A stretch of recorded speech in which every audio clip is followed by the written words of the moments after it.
Halo, selamat datang di channel Tirta Mursitama bersama saya Tirta Mursitama. Di channel ini Anda akan mendapatkan informasi seputar sukses belajar di perguruan tinggi.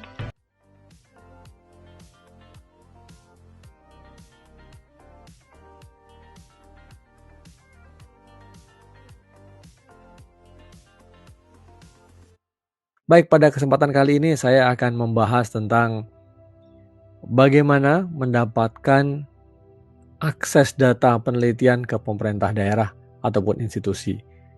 Ya, ini satu hal yang menarik yang selalu ditanyakan oleh para peneliti, oleh mahasiswa maupun para kolega dosen ya.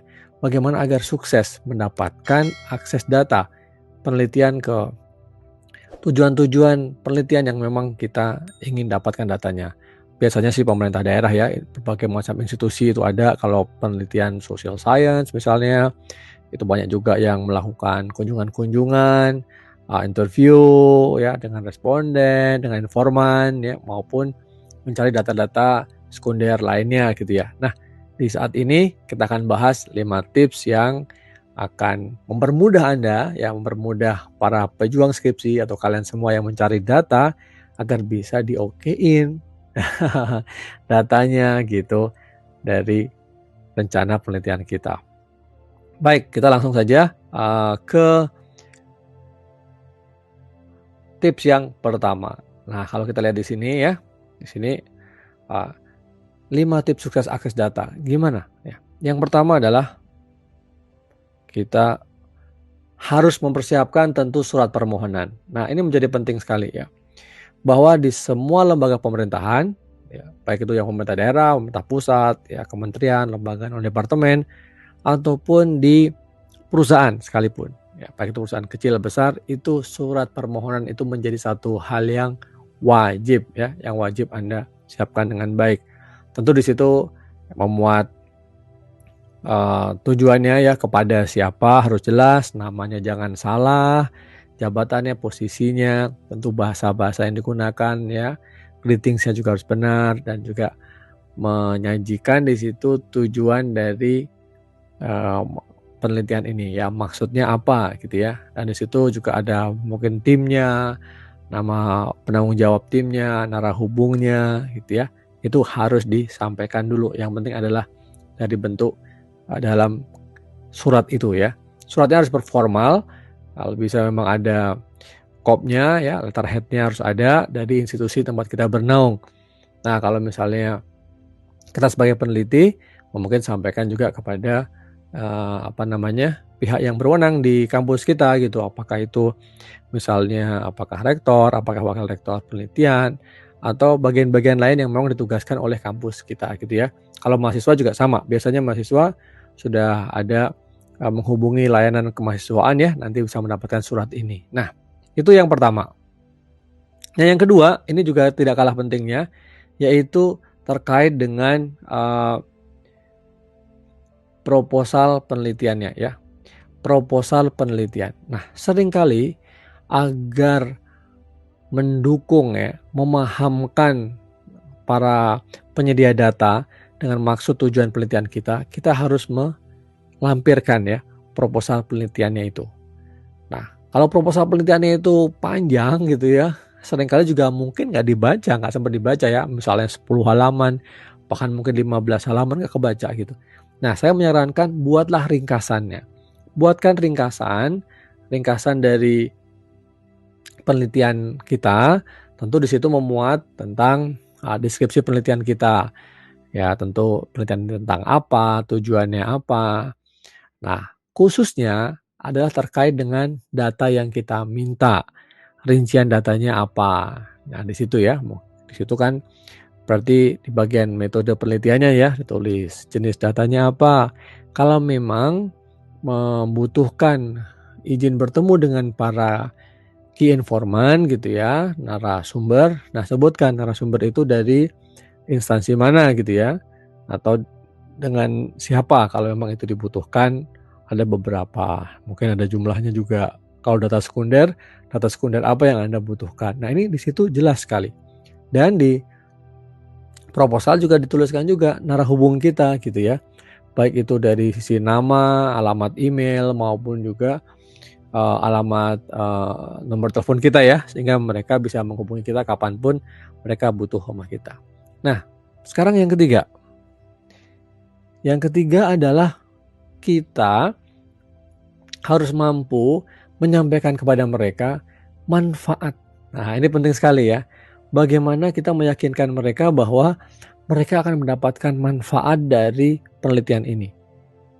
Mereka pasti bertanya-tanya, untuk apa saya membagikan data saya kepada Anda sekalian kalau saya nggak bisa mendapatkan manfaat dari penelitian ini? Kerjaan saya juga banyak, ruang lingkup saya mungkin juga tidak melayani Anda sebagai peneliti gitu, atau Anda apalagi kalau misalnya pejuang skripsi gitu ya, mungkin banyak sekali yang minta data. Ya. Nah ini tapi tidak selalu begitu gitu ya. Biasanya institusi juga terbuka terhadap adanya penelitian. Namun akan lebih baik ya untuk meningkatkan kesuksesan teman-teman untuk mendapatkan data, kita harus bisa yakinkan kepada para penyedia data bahwa ada manfaat yang nanti bisa diperoleh oleh penyedia data. Nah, sampaikan misalnya manfaatnya nanti untuk pengambilan kebijakan. Dari hasil penelitian ini saya akan bisa menyampaikan beberapa alternatif pengambilan kebijakan atau alternatif dalam memperbaiki apakah itu mungkin sistemnya, ataukah prosesnya, atau inputnya misalnya, atau produk, macam-macam. Sampaikan kepada mereka bahwa mereka juga dapat manfaat. Nggak cuma kita minta doang gitu maksudnya, terus habis itu ya enak di lu nggak enak di gua gitu kira-kira ya. Nah, tapi saya yakin di instansi pemerintah tidak akan seperti itu. Tapi akan lebih bagus lagi kalau kita memberikan mereka manfaat sehingga mereka makin semangat yang mendukung penelitian kita. Yang berikutnya, nah yang keempat adalah sampaikan tentang kontribusi dari penelitian. Nah, tadi terkait dengan manfaat tadi ya. Kontribusi di sini sebenarnya lebih kepada hal sifatnya praktis gitu. Nah, kalau kontribusi penelitian kita itu bisa kita sampaikan dengan baik, misalnya ini penelitian ini kalau sukses dengan data dari Bapak, dari Ibu, dari instansi Bapak Ibu pimpin, itu akan memberikan kontribusi pada pengembangan ilmu pengetahuan atau dalam penyelesaian masalah yang dihadapi oleh bangsa, ya, oleh kota kita, tempat tinggal kita, atau oleh kampus kita, atau bahkan oleh dunia gitu ya. Itu akan luar biasa. Nah, jadi kontribusi ini lebih besar daripada sekedar manfaat ya kan. Kalau kontribusi ini lebih pada persoalan-persoalan bisa teoretikal, bisa juga kepada kepraktisan masyarakat gitu. Nah, kalau tadi manfaat spesifik khusus kepada institusi yang kita mintai datanya. Nah, ini menjadi hal yang berbeda ya. Kontribusi itu sifatnya lebih luas lagi. Nah, lalu apa yang berikutnya ya?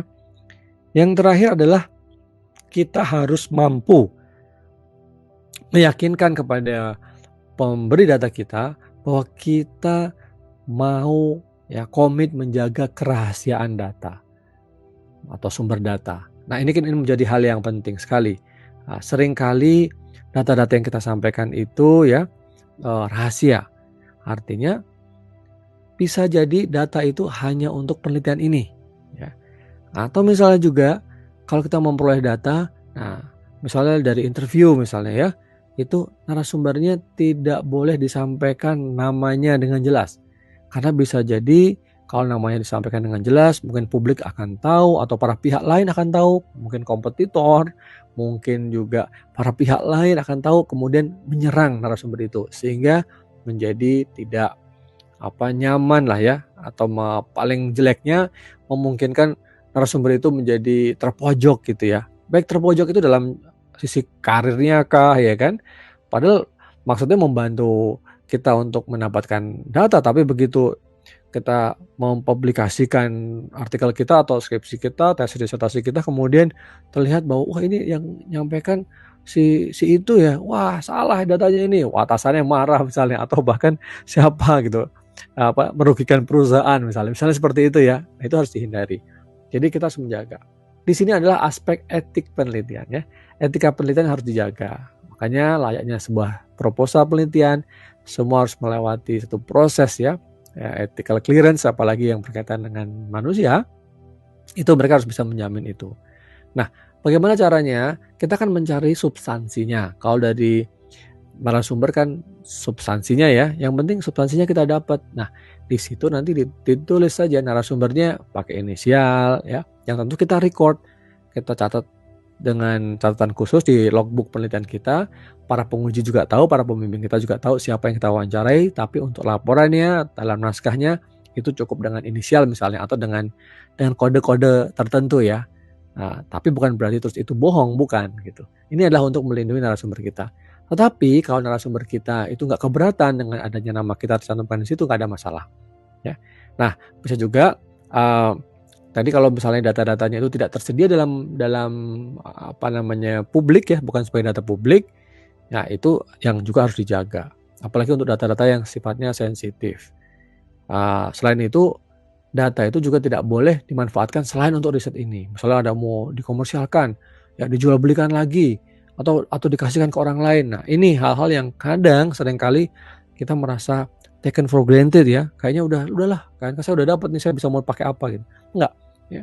Padahal pengalaman saya untuk mendapatkan data waktu itu saya di Jepang, mendapatkan data tertentu itu harus ada surat pernyataan, dan data itu hanya digunakan untuk penelitian itu gitu. Bayangkan ya, kalau penelitian itu selesai kemudian dilaporkan lagi. Kalau misalnya data itu akan digunakan untuk penelitian lain, kita harus menginformasikan kepada mereka. Nah, itu menjadi hal-hal yang penting harus diperhatikan. Itu tadi teman-teman, ada 5 tips sukses mengakses data ya. Bagaimana agar kita bisa mendapatkan data, baik itu dari pemerintah daerah, pemerintah pusat, kementerian, lembaga, non-departemen, maupun juga dari institusi lain, dari perusahaan, atau di kelompok-kelompok masyarakat yang memang akan kita tuju datanya. Kalau kita bisa memenuhi ya 5 hal ini, ya semoga kita akan semakin sukses dan penelitian kita menjadi lancar. Nah, demikian, jangan lupa bagi yang belum subscribe, silahkan subscribe channel ini dan berikan komentar ya. Kalau ada punya pertanyaan silahkan like juga dan share kepada teman-teman Anda. Sampai ketemu lagi, sukses untuk penelitian Anda, semoga bermanfaat. Jangan lupa juga lihat video-video saya yang lainnya. Sampai bertemu lagi, terima kasih banyak.